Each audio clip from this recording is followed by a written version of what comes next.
you for taking the controls. Appreciate it. This meeting is being recorded. Well, thank you. Thank you for letting me know. All right, all right. Share my screen here real quick with you guys.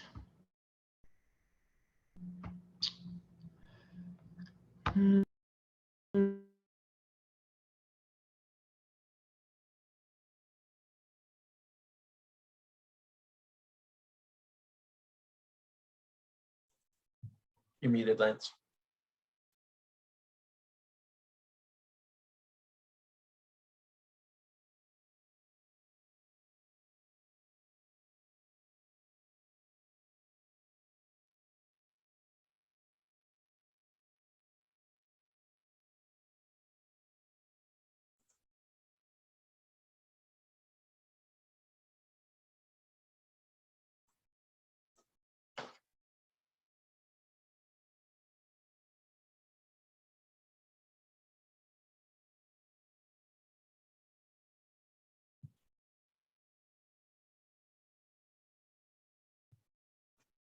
Looks like you lost your audio.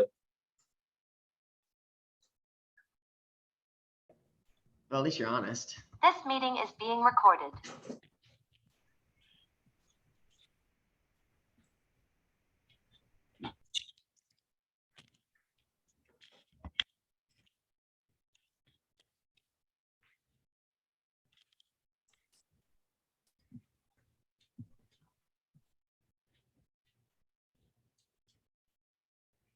And you're muted again.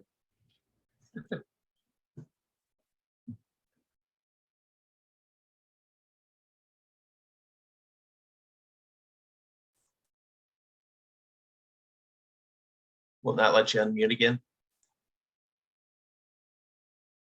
Really taking the wind out of the sails. This meeting is being recorded. All right, we'll try again. Yes, we will. Yes, we will.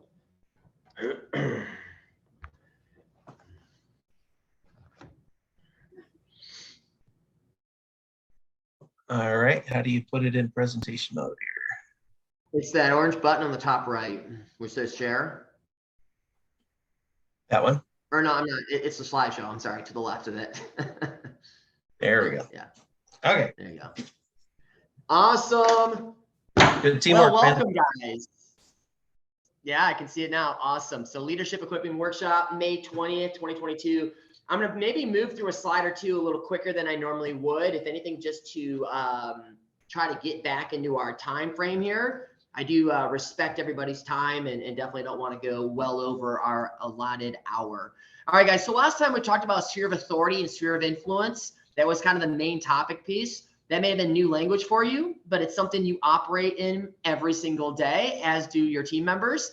And so we're going to talk about what do you do within your sphere of authority and sphere of influence, and kind of go from there. As I've said before, things just continually build on one another.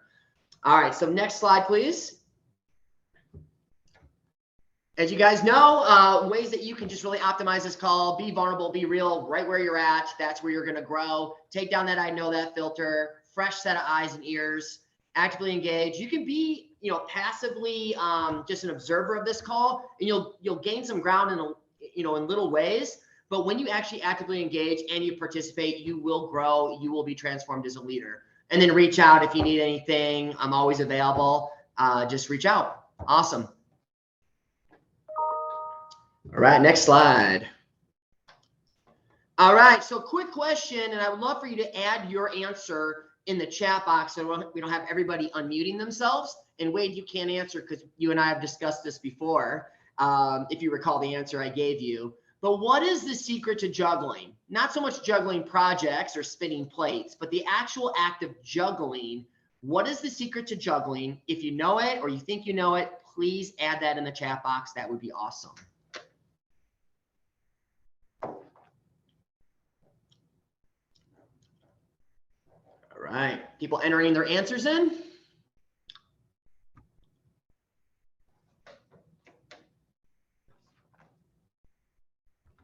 Any thoughts on what's the secret? Who's the first to go on this one? What's the secret to juggling?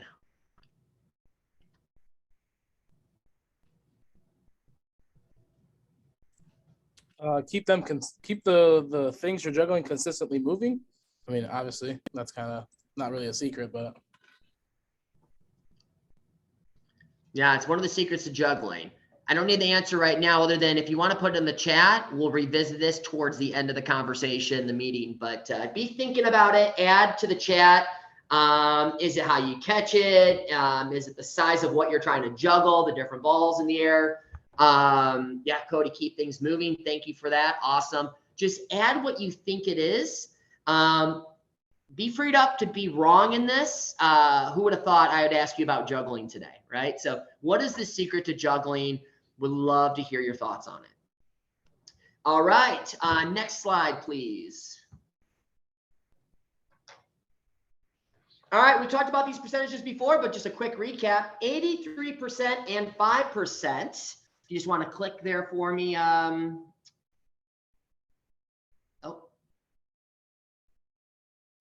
83% of organizations believe it's important to develop leaders at every level of the company. 5% of businesses actually do something about it. We are, if you want to click again for me, please. Yes, we are the 5%, and I'm thankful to be in that spot. But to remain there, we must do. If we flirt with not doing and we just gain in knowledge, but we don't actually put it in a way that we can apply it every day, we will find ourselves at the doorsteps of being in that 83%. So we want to remain in that 5%, and it all comes down to the act of doing.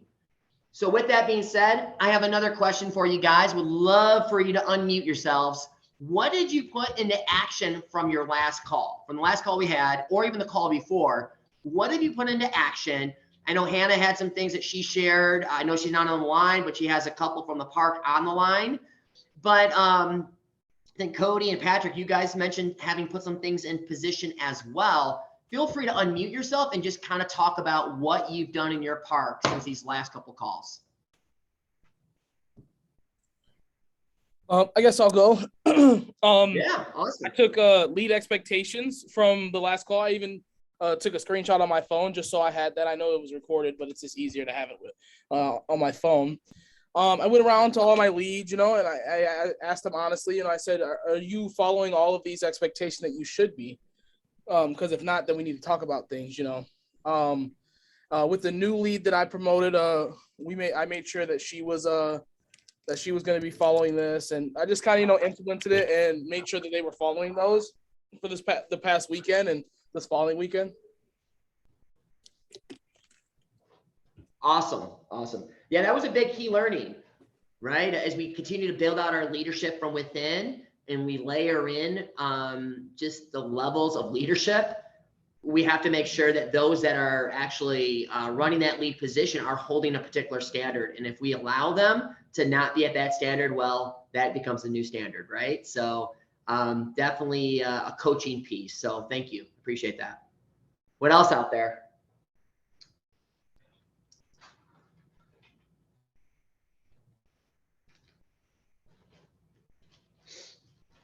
Murfreesboro, Hannah had a few things you guys have put in position. I know she's not on the phone, but is anybody willing to share what you guys have been doing?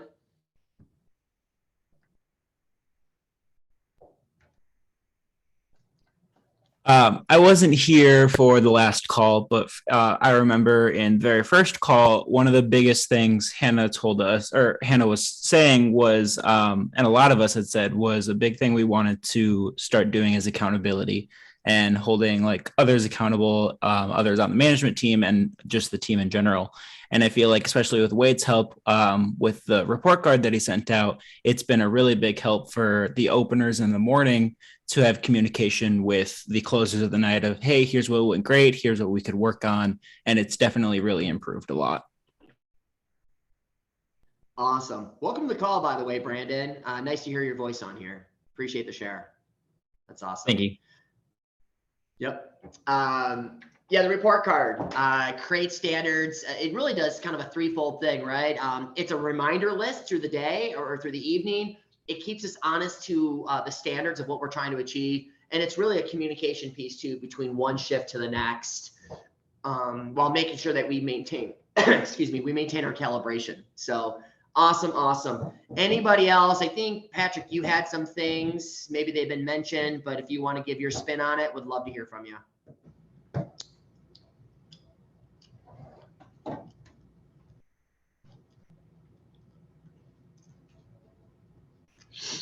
I know you were having technical difficulties too, so Yeah, if you're able to add it to the chat, I think Patrick that would dropped be off. awesome. Patrick Did he drop off? Yep, Patrick yep. said that he couldn't hear or see anything. Well, gee, that's a harsh reality over there. So good. All right. Well, we'll have him at it when he goes through it. So objectives for today, guys. Here we go. Responsibly fill our spheres. We're going to talk more about that. What does it look like to fill our spheres? Next point. What do you know? A lot of it's going to be about growing as communicators. And then final, which is always the one here, give you something you can use today, because again, that's how we remain in that 5% and we don't fall into that 83%. We know it, but we're not doing anything about it. All right. So next up. All right. So here it is. Communication model, guys. That is what you do within your spheres. We largely communicate. It's what we do. And we're going to talk about communication. By no means is this going to be a full-on course. We could probably go multiple calls with communication. It's that big of a topic, and it's where a lot of things fall apart. But in our spheres of influence, in our spheres of authority, we communicate. In accountability, we communicate. In coaching, we communicate. It's what we do. This is just a really basic model. I remember something like this in a communication course in college for myself. Largely, we know there's a sender who ultimately encodes a message, and they send that message out. Someone receives it on the other end. They decode what was said, and then they give their feedback. All the way, there's noise in between, especially if you're in a sky zone at 2 o'clock in the afternoon on a Saturday. It's awfully noisy, right? But we know we need to communicate, and we need to communicate well. So from sender, packaging up that message, then sending it, the receiver then, of course, receives, decodes it, and then sends it back in the form of feedback. So that's largely communication in a nutshell. Next slide, please. So these are 3 numbers we're talking about for a moment. Anyone's guess, if we're talking about communication, 55, 38, 7, what that may stand for. Anyone's guess. Unmute yourself if you want to take a stab.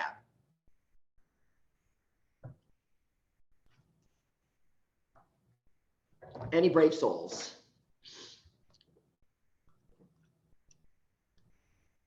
Well, lucky for you. Oh, go ahead, Cody. Go. I'm just gonna assume it's kind of the percentages, like you know, the percentages of like the 83, is it kind of like those percentages, like 55% of people think communication isn't clear, 38%, you know, kind of thing like that. Is it like verbal communication, non-verbal communication? Yeah. There you go. Cody, you must have been over my shoulder, and then Wade, you must have been right by my side. And you also have the slides, so that's all right though. But no, it's awesome. So 55% of the bulk of communication, this has been debated for many years. These stats have been around for decades. I don't want to get into sort of how they came to this, but it's been touted for many years. And I think it is close to this, and it's kind of wild. But 55% of communication is nonverbal. That is everything from shrugging your shoulders, tilting your head, crossing your arms, the distance you have between yourself and another. That's your standoffish court monitor that looks like a statue and looks like they're bored with their life. That's the sales associate that's holding up the sock bins, because don't you know, they need more support, those sock bins, and so they're holding them up. That's our greeter who's turned away from the door and not greeting. And of course, it's that team member that's not smiling at the guest. So that's the nonverbal piece. It's a big part of the puzzle across all of communication, and no different in our world. 38% is vocal. And so it's actually the way, it's not even words at this point. I kind of gave that away as to what the 7% is. But the 30% is vocal. And it's so the way we package the nonverbal pieces. The vocal piece is everything from enunciation to spacing of your words. It's the distance between things that we're saying. It can be stuttering. It could be how loud we get, depending. And of course, it's that vocal piece. Again, it's the court monitor that says, hey guys, slow down, versus you need to slow down. Hey, welcome to Sky Zone. Hey guys, welcome to Sky Zone. It's your first time here, right? So it's the difference piece of how, it's not even what's said, it's how you said it. And then 7% is words. Yes, words. So words is, that's a powerful piece. The words being only 7% doesn't make it any less valuable. In fact, words, the saying is, sticks and stones will break my bones, but words, what? Will never hurt me.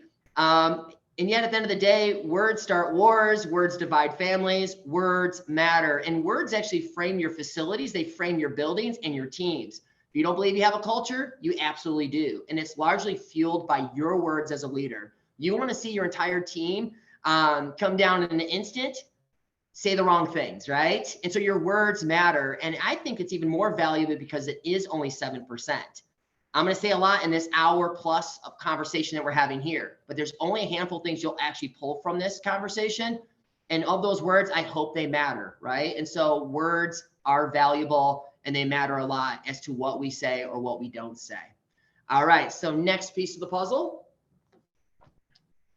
All right, so just for sake of time, we're not going to talk about power distance. This is an awesome illustration that I love going through. I use it in risk management all the time. It will show up on a future slide. Better believe it, because it's just that good. But just for sake of time, I'm going to move through this. So if you don't mind, Wade, just kind of move through it. That and I'm flying tomorrow, so I get a little nervous in the air, and I'm going to talk about planes that crash. So we're going to just move on from here.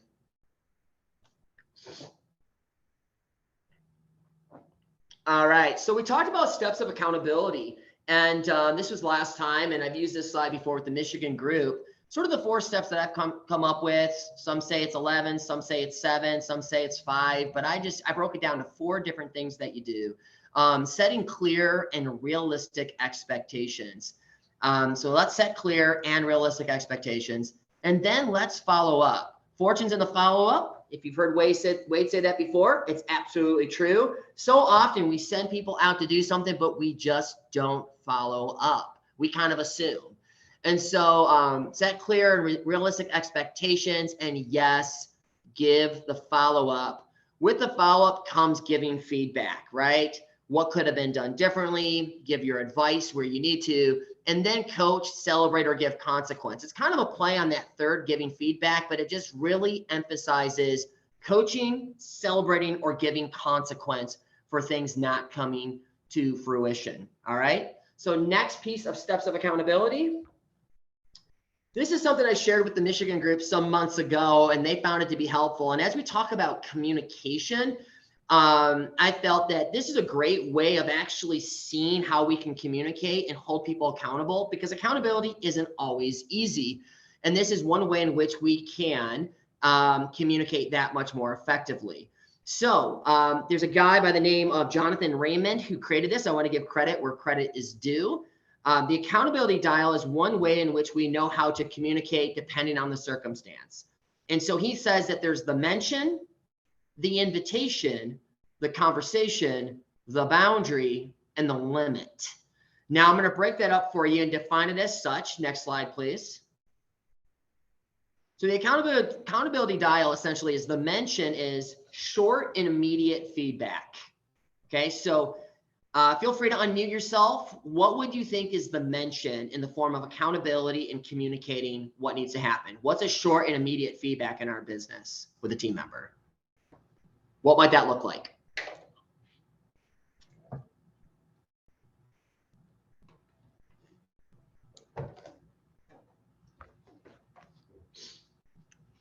Short and immediate feedback. That could be a court monitor that's not on their game, and you just kind of walk up and you address an issue right off the get-go, right? That's the mention. It's short and it's an immediate feedback. Then there's the invitation. It's an informal chat. It's usually in private, where you help the team member build more awareness around a particular issue, often a pattern. So you start to see a pattern, it's become an issue, and now it's an informal chat, right? You're going to pull them to the side. You're going to have that conversation. Then, well, you have the conversation, the we need to talk meeting, where urgency is placed around needing to meet and the importance around it. Then the boundary, Outline consequences of not following through. It's more of an if-then type occurrence. If this occurs, then this will happen. If this doesn't occur, this will happen. And then the limit. If the situation requires it, the team member may get one last chance to improve. So any questions around the accountability dial? Oh, go back one screen, please. Thank you. Any questions about this? I know the Michigan group, you guys used this a little bit. I know there was some feedback on it some time ago. Feel free to share if that's something you guys are still doing or if it's been helpful. I'll share a little wisdom, if you will. Sure. Lance has heard this from me. Accountability goes to when you're giving feedback. There's a saying: feedback is the breakfast of champions. Eat often. And if you're getting feedback, that's a good thing, because that means that they're trying to help you improve, trying to improve your team, because you see that they can do better. So if the feedback stops, then that's usually a bad sign. So it's important to always give feedback, and that if you're getting feedback too, it's not, shouldn't never be taken as negative. It's a way to help improve performance and to help and to execute. I can tell you, and Lance has heard some stories from me, I've had some very tart feedback in my career that has honestly helped improve me, even though it was very uncomfortable feedback to get. I took it and I ate it and I improved from it. Absolutely. Absolutely. So yeah, accountability dial. Thank you for that feedback. That's great, Wade. I know some of the parks have used this. They felt it was helpful. It gave them sort of a map, a plan of attack of how to have some of those conversations, whether it needs to be a mention or it needs to be the limit. Hey, the situation requires it. The team member may get one last chance to improve. And sometimes they've already passed up that one last chance, right? And we got to move right to the terminating them. So you'll hear me talk about it a lot. I believe in coaching up versus coaching out, with a high bias towards that coaching up. But yeah, it may get to the point where they get coached out, but it won't be because we didn't exhaust everything within our leadership to get them to that next level. All right. So thank you for that. So accountability all really hinges on this next phrase. And it's called the standards, right, guys? The standards. Everything about what we do from an accountability standpoint just is anchored by standards. It comes back to that. Because again, if you as a leader walk past a fallen standard, that becomes a new standard. And wouldn't you know, if you as a leader watch somebody else walk past a fallen standard, that's right, it becomes a fallen standard and you are an accomplice, right? So you don't want to be an accomplice of fallen standards. Change management is so challenging. And once people are set with certain behaviors, it becomes very difficult to get them out of those behaviors. So a lot is going to rely on those standards. And we're going to move on from there. So next slide, please. All right. So this is coaching crash course, guys. This is one fundamental way that you can actually have the communication and the conversation built into something that's actually going to work for you and not against you by just coaching. When you start to create a location that is inherently all about coaching, some parks are better than this, better at this than others. Coaching is a huge piece of this puzzle. And it's one way in which you communicate. It's one way in which you draw accountability. If you remember the 4 steps to accountability, one of the last things you do is you coach. And so coaching is not accountability, but it's part of accountability. So this coaching crash course, it's just that. It's not the only way to coach, but it's one way to kind of see coaching for what it is. So if you don't mind clicking on that for me, Wade, that'd be awesome. So here are just some ways in which I've seen coaching over the years. Again, there's other ways to define it, but I kind of broke it up as to coaching really is giving the why. Giving the why looks like when you go about coaching, you're going to set sort of the tone for, the why. Why are we having this conversation? Why is it important that we have this conversation?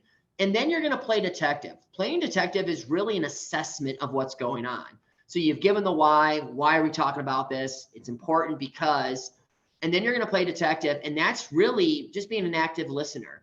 You're going to assess what's going on. Most often people are trying to do a great job. I truly believe, I had a mentor years ago that told me, Lance, most people come to work wanting to do a good job. And I still believe that. But we need to be able to do our part to ensure that they can do not just a good job, but even maybe a great job. So playing detective is assessing what's going on. It's actually listening, it's having probing questions, and it's looking to what can we do on our end to really help you create a plan of attack. And so that's playing detective. Then it's providing feedback. Once you've kind of assessed and you pulled everything in as a coach, now you're going to give that feedback. All right, now I get the picture. I have a better understanding as to why you're struggling in said area. So you're going to provide your feedback. Then you're going to set goals. Depending on what the situation is, they could be bigger or they can be smaller, but you're going to set hopefully realistic goals, right? And then you're going to support and follow up. That's a big part of the puzzle as well. So next screen for me, please. So we talked about this early on, lead expectations. And Cody, it's like, again, you were over my shoulder when I put this together, but you weren't because I put it together, parts of it last night even. So lead expectations, honest question, guys, for those that were on this call last time, has this come up in your parks? No one's in trouble if it hasn't. But have you guys been looking at your lead expectations and really trying to plan how you're going to get everybody to be at these standards? Shelby has, yes. Thank you. Awesome. I'm going to call you out, Shannon. Shannon. Hello. Hey, how you doing? I'm good. I'm nervous. Why are you nervous?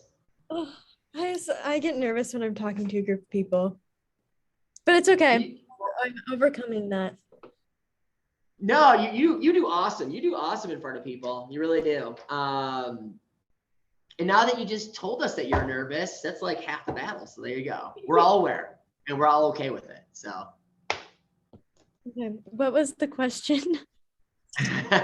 So lead expectations. I've been near park a number of times. You guys do a solid job, but with your leads, have you guys been able to bring this up in front of them as far as here are the standards of how to be a lead? Leads are standard bearers and have a desire to do the right thing. They are guest obsessed, safety focused, all the way down to making sure the team is taken care of through a variety of motions, such as providing breaks, rotations, and having ongoing coaching conversations. Has this come up with your other managers? Yeah, so we haven't done like exactly this like word for word, but we do like when we have like meetings, we do have like a lead meeting before where we kind of go over like what like the good things from them that we're seeing and then also what like they need to improve on. And even if it's like it's not in a meeting, but just like on like a weekend and they're like slacking off or like not meeting these like goals and stuff, we'll talk to them and just like figure out what's going on and just kind of remind them that, you know, they are who like our team members look up to. So like if they're slacking off, everybody else is going to slack off. Yep, absolutely. Shannon, you did awesome. Round of applause, everyone. Round of applause. You did a really good job. I liked what you said. Thank you. You can actually hear her smile through her voice, right? She is the welcome to Sky Zone girl. Welcome to Sky Zone. It's awesome when you're in Grand Rapids. And Shannon's right behind the counter there. So thank you, Shannon, for that share. Always add your voice. Welcome. The more you do it, the easier it gets. Cool. Sorry I put you on the spot, but you did awesome. You did awesome. So I saw a question here, Ebony. Yeah, what do you do if they don't like feedback? Wade gave you some good pointers there. It does start at the point of orientation because again, that's culture. The kind of culture we're creating is a teachable environment. It's also a culture right from the get-go where we're going to give that feedback. Yeah, nobody wants a surprise 6 months into the gig. All of a sudden we're giving feedback. All of a sudden we're holding people to standards. To some degree, that's going to feel that way. But if from day one, we're building into the team, like I've said before, leadership starts when? Day one. You have to be a leader of yourself before you can be a leader of anybody else. And we need to really cultivate that in our parks. And that's intentional. And that does start at orientation. So way to spot on. That's a great question. They don't like feedback. Well, again, that's part of our culture, is that we're giving feedback and we're always about continuous improvement. So great question. Great ad, Shannon. Appreciate that.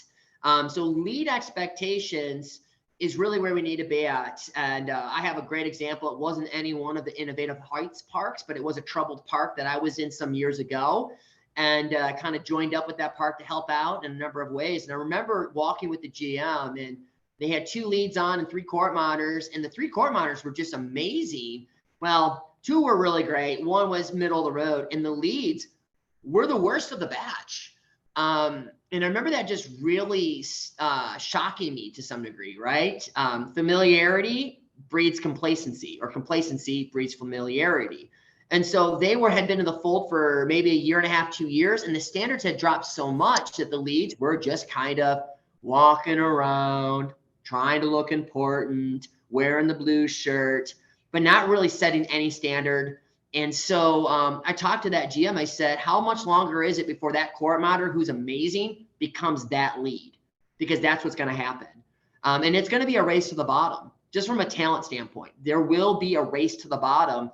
And if we allow them as our leads to be that lowered standard, then who's the team looking up to? They're really not. And so, I've used before, I have taken away the varsity jacket. That's the taking away of the blue shirt. I don't do it to be mean. I do it to set standards. I've actually had parks do that. Hey, you have 8 leads, 5 are hitting it, 3 are not, and they're kind of refusing to. Again, we're going to coach. We're not just going to take away. We're going to have a conversation.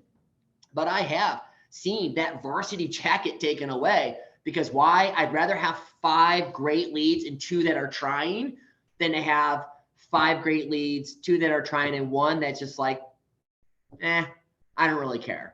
Well, that 1 doesn't need to be a lead any longer. So don't allow your standards to drop, or it does become a race to the bottom. Cool? All right, guys, next slide, please. So here's a little bit of a scenario we're going to work through. If you are uncomfortable having these coaching conversations, this is a great opportunity, kind of built right in. And if I can get somebody to play the part of Marcus, that would be helpful. So be thinking if you want to play the part of Marcus. I don't need to know this very moment. And then someone needs to play the part of manager. Okay. So be thinking if you want to lend your voice. You're literally just going to read a script. So it's a wonderful time to lend your voice. So the scenario is this. Marcus is a lead at your park.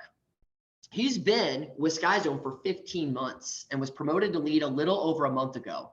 However, you've begun to notice that Marcus is struggling to coach his fellow coworkers, which is a lead expectation. Perhaps he was just a really good team member, but lacked being a leader. You begin to think you made a mistake with promoting him. However, you decide to have a coaching conversation with him because you're a good manager. That's what you do. So next slide, please. All right. So we're going to use the give the why, play detective, provide feedback, set goals, and support and follow up. With that being said, who do I have playing the assistant manager? Who wants to lend their voice here?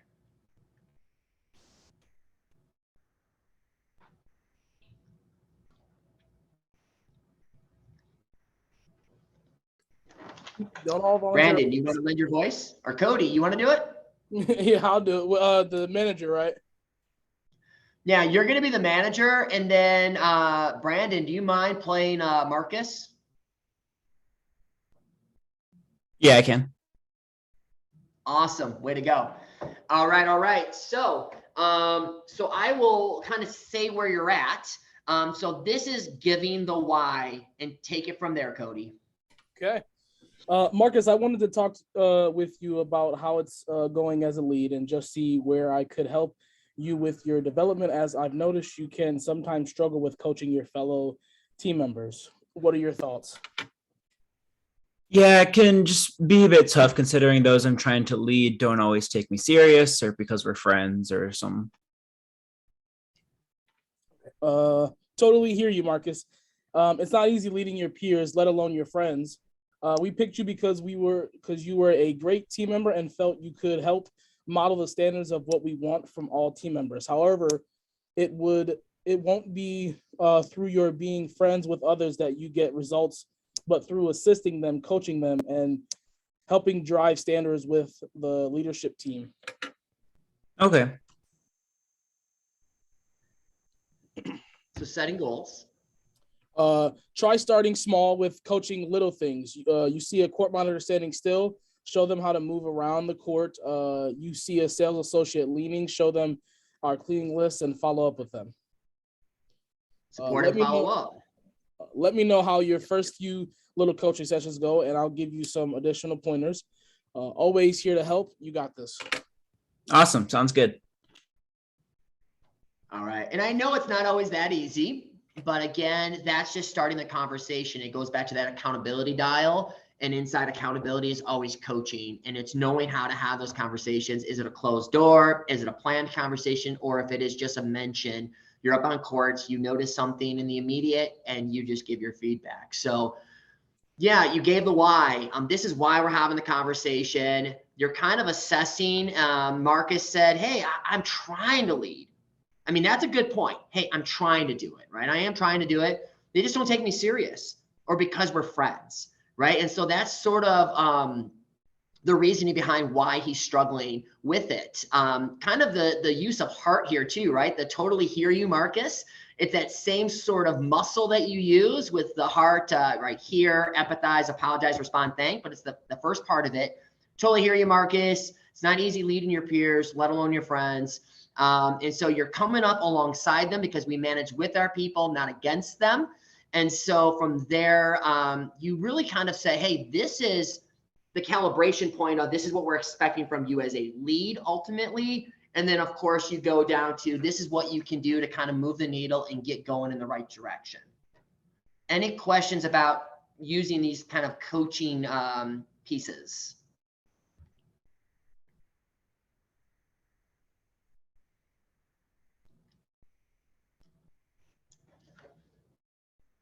All right, all right. We'll go to the next one. So here's another coaching opportunity. This time, I'm not going to give you the script. And I hope there's some individuals who are brave out there. Again, it's not about perfectionism. It is about putting your feet in the water. And this is how we get better. You guys have taken a great step by just jumping on this call. So kudos to you. But it's all about creating a teaching environment. If you can't do it here, you are going to struggle to do it out there. And so there's no wrong answers necessarily. We are learning here. And as we cultivate a teaching environment, that means you're freed up to make mistakes. So I hope there'll be a couple individuals who are willing to kind of play the role of manager and lead here. So scenario, you as the manager have your lead help with the closing report card. That's the new thing we've been doing. There's some parks that are doing it and they're getting great results from it.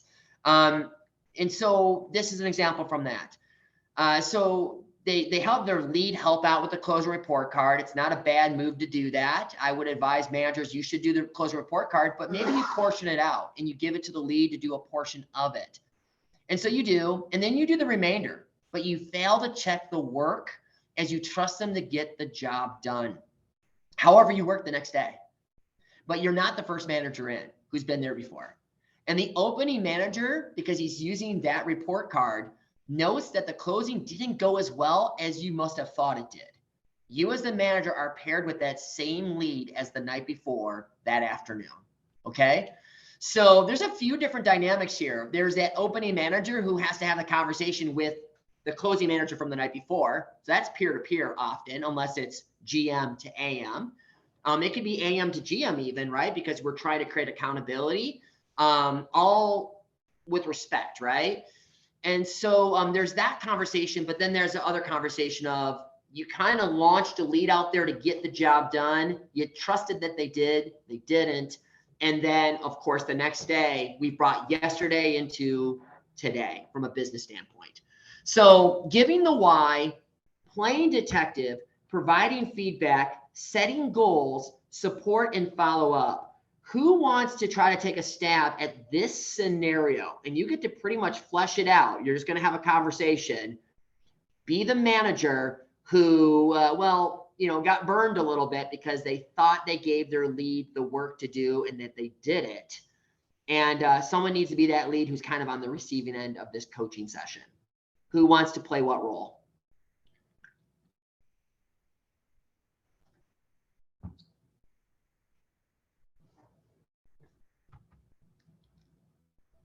I haven't heard from you, Josh Gamble, in a minute.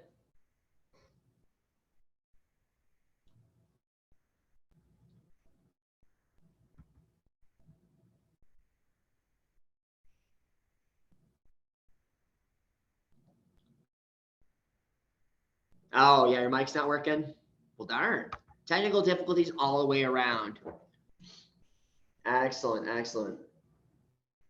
All right, Wade, you want to be the manager and I will be the lead? You game? I'm putting you on the spot, bud. I see that. Yes. If you don't mind. Sure. All right. So the scenario is you didn't do the checklist as well as you should have done. Closing wasn't good, right? Yeah. So you're working with that same lead the next night, and you're not going to get burned twice. Gotcha. So it wasn't done. It's a coaching moment with that said lead. You deployed them to do the job. They said it was done. It wasn't. And we're about to have a conversation around it. Gotcha. All right. Cool. Thank you. Lance, hey man, I see you did this the closing checklist. How do you think you did? Well, last night we had a couple call-offs. You were here, and yeah, I mean, I thought I did all right. I mean, I thought I moved through it pretty good. Yeah, overall, I thought I did all right. Okay. We were Well, I'll stretched. tell you what. Why don't you and I do it together, and let's go to each of the areas and check it out together and kind of calibrate to make sure we're kind of on the same page and thinking the same thing. Is that cool with you? Yeah, that would be great. That'd be fine. I can always learn something. Cool. Sweet. Great attitude. Love it. Love it. All right. So as we're looking at this area here, you notice there's a few things over there that aren't done, a few things over there that aren't done. But yeah, we checked it off. Do you think that those could have been done or should have been done?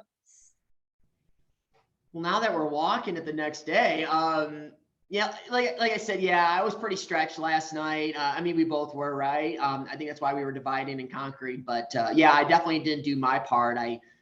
I thought, yeah, it's on me. It definitely could have been done better. I sent a core monitor to do it, and I didn't follow up. So yeah, I get it. Yeah, it could be done better. Yeah, there you go. For sure.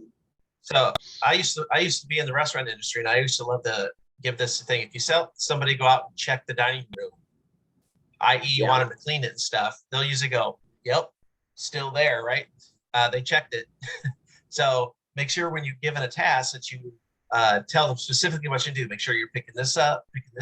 And then after they tell you to do it, always go back and follow up to make sure it's done, like we're doing now. So I delegated the task to you to do it. So now I'm following up with you. I'm role modeling for you what you should do with your team when you're giving the task. Make sense? Yeah, no, I've heard it said before, trust but verify. That's right. In God we trust, everyone else is cash. There you go. Awesome. No, definitely. I think we'll definitely have a stronger close tonight, and I'll make sure to follow up better on my end for sure. Absolutely. And I'll be completely honest. I'd rather you not check it off. If you didn't actually do it, just leave it blank. I'd honestly, because then we can talk about, well, why didn't it get checked off? Well, I was short staffed and I was whatever. So just, be honest about it. If you did it and you checked it and you visually, then check it off. But if you didn't, leave it blank. And then, like I said, we can discuss that and find ways to figure out why you couldn't get it done. Yeah, no, for sure. I mean, it makes sense. It's kind of embarrassing now looking at it the next day, and it definitely wasn't done. So, yeah, definitely will do better next time. For sure. Very good. Awesome. Cool, man. Rock and roll. There you go. I've heard a guy say that before. Awesome. Well, thank you, Wade. I threw the ball at you. Appreciate you catching it. So yeah, that is really it, guys. And that's one way you can go about coaching. It's largely a conversation. It's holding standards. It's talking and walking those standards. And then assisting and supporting, giving that follow-up. Fortune is in the follow-up. And feedback is the breakfast of champions, right? How many more analogies or sayings do you need from me? But again, this is something you can do in your parks. You should be doing in your parks. Create that coaching environment because like Ebony said, well, sometimes they don't like the feedback. Welcome to your world. We get feedback all the time based out of communication, sender, receiver. When you receive, you're giving feedback off of what you've received. And so we got to open up those lines of communication, and it's on us as leaders. So again, it's no easy task. It's no small task, but when we do it, we get the results, and it's pretty amazing. Next slide, please. So what is the secret to juggling? Did anybody else answer that question from the call? Keep things moving. That was something that you said, Cody. Anybody else have any thoughts on it now that we've been talking? What's the secret to juggling?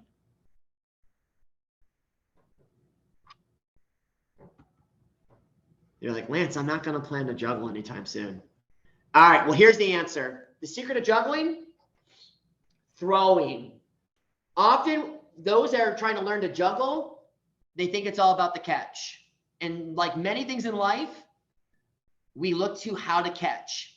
And so whether that's projects, whether that's that Cisco order, that court monitor thing, whatever it may be, we have so many things flying at us and we get pretty decent at catching, but it's just a matter of time that if all we're doing is being focused on the catch, we're going to suffer in the way of throwing. But if we throw well, if we throw diligently, if we learn how to throw consistently, guys, we're going to catch that much better. And so throwing is the sending. It's the sending piece. It's communicating well. And then it becomes that much easier for those receiving from us, right, on the other end. So this is all about communication. Throwing is the sending component. It's taking that item you need to communicate and packaging it all up and then throwing it or sending it. And so that is the secret to juggling. And in our culture, not just Sky Zone, but the greater culture here in the United States, we are very much a sending culture. It's not like that everywhere else. If I would have done my plane analogy, I would have talked about something called power distance, and I would have talked about other cultures that are more on the receiving end. And so everything's about decoding messages. Well, with airplanes, it's not a good idea to be trying to decode a message when it's a matter of seconds or minutes between something catastrophic happening. And that's no different in our parks. It's maybe not as catastrophic, but we're communicating things all the time. And so we got to become really good at packaging what we're communicating. Yes, look at your tone. I had a manager years ago. I was 17. I was just cutting my teeth on management. He was several levels above my head. I was walking a store with him, and he had this deep voice, and he was just loud. He was a loud guy. And Chris told me while walking, he said, Lance, I know I can be loud. That's just my demeanor. I don't mean anything by it. But if you can, just kind of keep me in check, because I know what I'm saying is the right thing. But sometimes the way I've packaged it, my delivery is off, essentially. My throwing is off. And so keep me in check. And I was several levels below him. And he didn't ask anybody else to do that. I knew that because I had talked to some other managers above my head. And I thought, wow, that's great, Chris. There'll come a day when I have a performance eval. Will it still be wise of me then to have told you the day before that your delivery was off? But there you go, right? It's all about delivery. He knew enough about his delivery being off, his throwing being off. And so we got to work at how to get better at packaging things. And this is one great forum for doing it, guys. This is practice being made perfect. We practice, we practice, we practice. So lend your voice. It's great hearing from new people. Get into the deep waters, guys. Listen, I'm not going to put you in a position where you're going to drown. That's why we do this, so we can do this when it matters on the floor with our teams. This is practice. The game is Saturday at 2 o'clock when your park is full and you need your team working in the same direction as you. All right, guys, so that is the secret to juggling, throwing. I'll give you my plane analogy next time. It's a great story, but we're going to move right to the back end of this presentation. It's always, guys, leadership is reproduction. And we are all about that. Our old motto, leaders lead, followers follow. There's one guy kind of moving everything. There's one gal moving everything. Leaders will reproduce themselves. That's really kind of where we're at.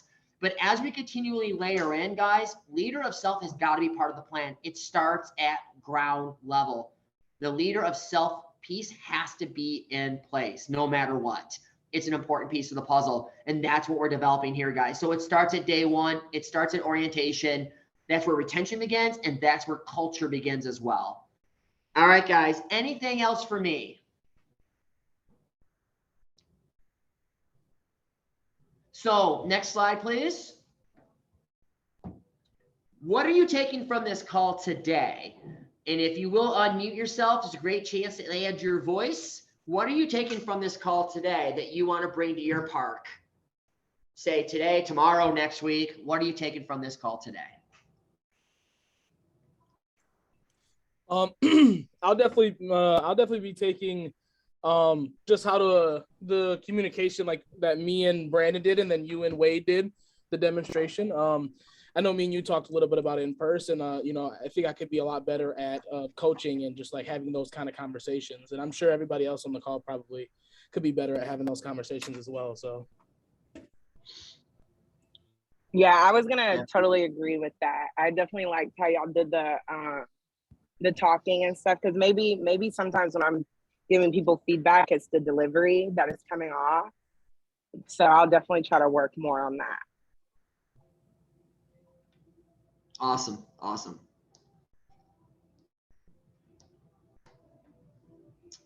Anyone else?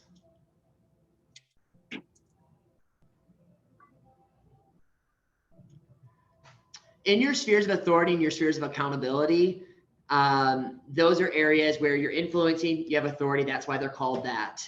And we're communicating within those areas. It's largely what we do. But it really takes, you got to lean into it. I gave you the story about an aspiring young manager that was under my leadership some years ago.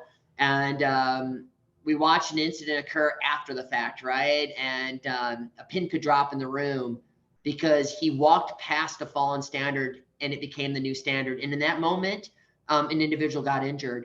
And so he bypassed his sphere of authority and he didn't even take up his sphere of influence. And he didn't communicate much, but he kind of assumed it would correct itself, this double bouncing that was occurring at Sky Slam. And in that moment, as we watched that video, again, it was like a pin could drop in the room. He realized that he was more or less nudging that thing along and largely just assuming things would course correct. And when they did it, someone got hurt. And so whether it's someone getting hurt or you have leads that are in position that are not up to standards, they're not up to snuff, guys, that falls on us. It begins with the leaders on this call. So thank you for taking the time out of your day. I apologize for all the technical snafus that we had, but appreciate you guys. Let's have a good, strong weekend. Let's have a clean, safe, and fun time. Thank you, guys. Awesome. Thank you, Lance. Yes, thank you, Take care, Lance. Cody. Excellent presentation today. Appreciate that. Thank you for playing ball with me. My pleasure. I had Chick-fil-A.